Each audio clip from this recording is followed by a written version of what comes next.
The attack was part of a spiderweb, a covert Ukrainian security service operation that smuggled more than 100 FPV drones into Russia and launched them from deep inside the country, targeting military aircraft stationed far from the front line.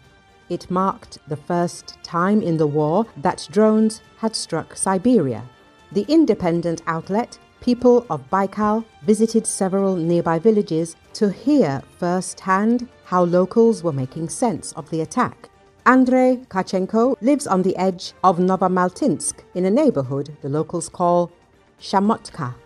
There's just one street here, Matrosova, he says. From the window of Andrei's second-floor apartment, you can see both the Belaya Air Base and the aircraft that were targeted in the attack.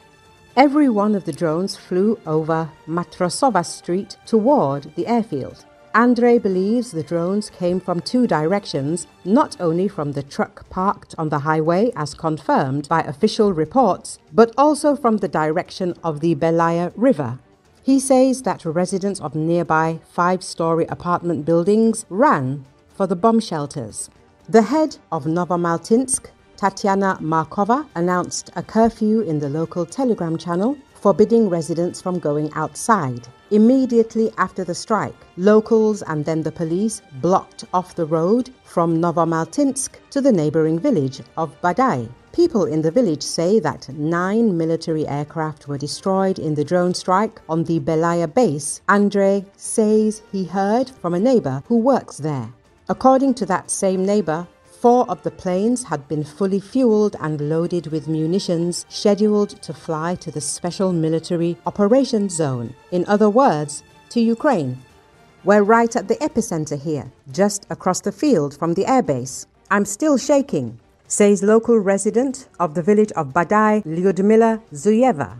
Lyudmila says many Badai residents grabbed their documents and jumped in their cars, trying to flee the village.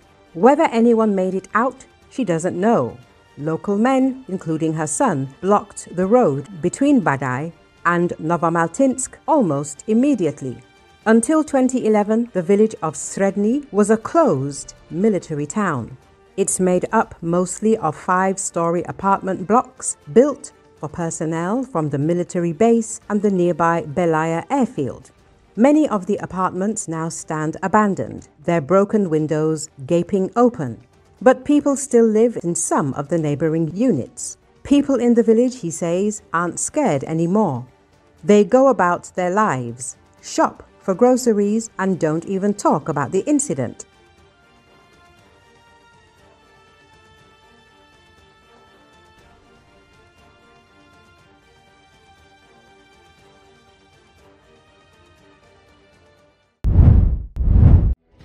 For days on, and Ukraine is still digesting the full implications of Operation Spider's Web, Sunday's massive assault on Russia's strategic aviation. The agency which orchestrated the attack, the Security Service of Ukraine, released additional, vivid footage of the attacks in progress, as well as tantalizing glimpses into how the whole complex operation was conducted. Satellite images that have emerged since Sunday, showing the wrecked outlines of planes sitting on the tarmac at the Olenia, Ivanova, Dyagilevo and Belaya airbases, also help tell the story of the operation's unprecedented success. For Ukrainian observers, the whole operation, a year and a half in the making, remains a marvel. Brian Krasenstein, a renowned political analyst, says that this kind of operation, conducted this deep inside enemy territory, using mobile disguised platforms, has never been done before. Not at this scale. Not with this level of impact.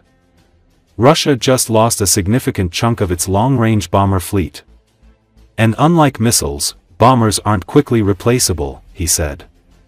Oleksandr Kovalenko, a defense analyst at the information resistance group think tank, offers a sober view of the situation, distinguishing between the impact on the battlefield situation and on the enemy's potential for terrorist attacks.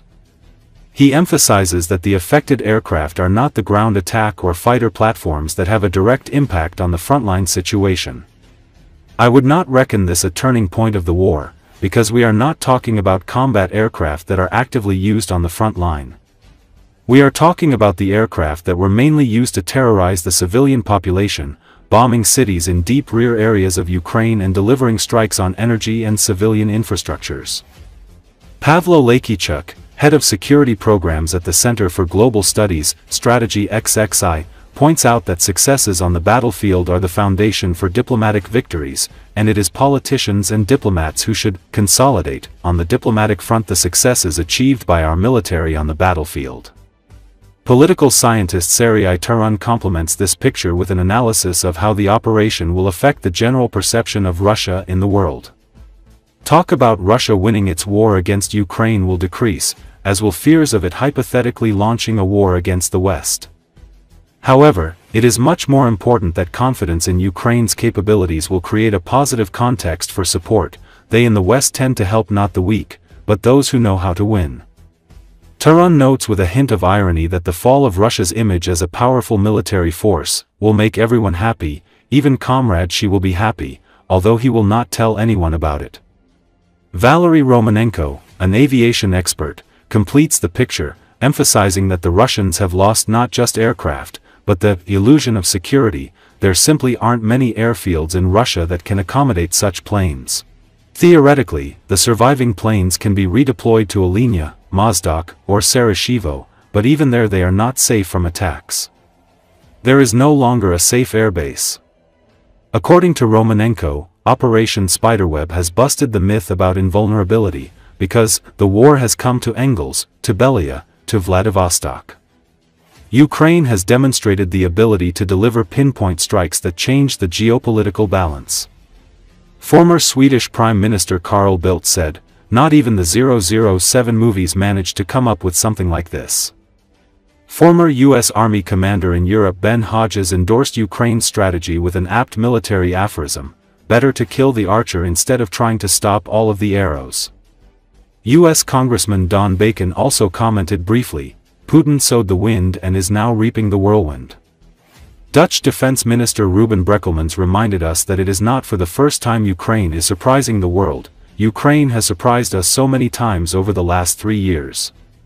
Just a few examples: the Moskva counter-offensive, Kursk, and now the drone attack on Russian bombers. Let's keep up our support. We can be sure Ukraine will keep up its surprises.